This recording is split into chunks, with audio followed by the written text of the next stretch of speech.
Sorry to leave you hanging there. Yeah.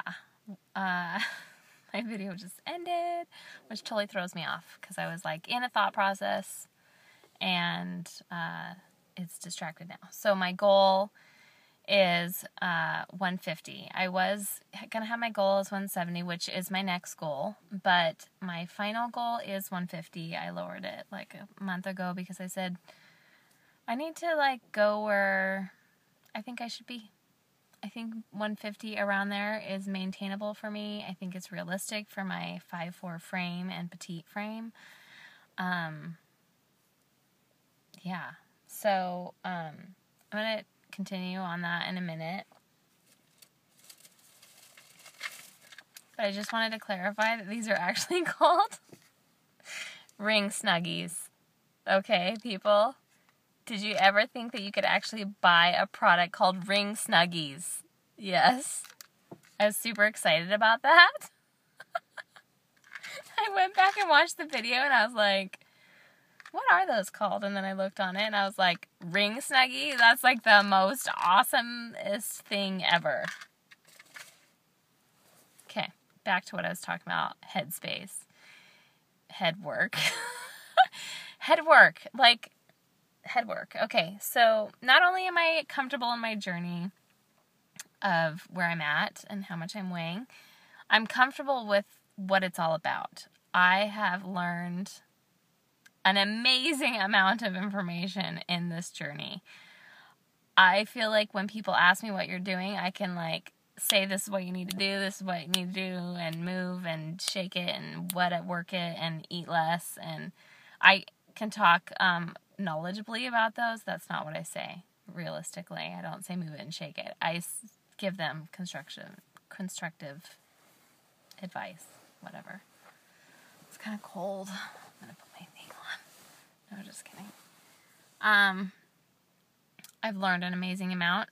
I'm comfortable with what I eat for the most part.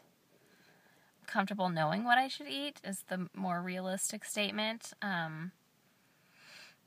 I'm too comfortable with what I shouldn't eat. At 6 months out, I can pretty much eat anything, and I can eat quite a bit from what I could in the beginning. So that's the negative for me. We actually each talked about one thing that was negative for each one of us, and that was my thing, that I hate that I can eat whatever I want. I can eat popcorn, I can eat cupcakes, I can eat whatever, whenever. The only thing I really can't eat is rice. I can even eat bread.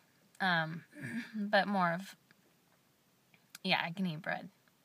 Any type of bread, really. But anything too starchy that I have too much of, that's just too much.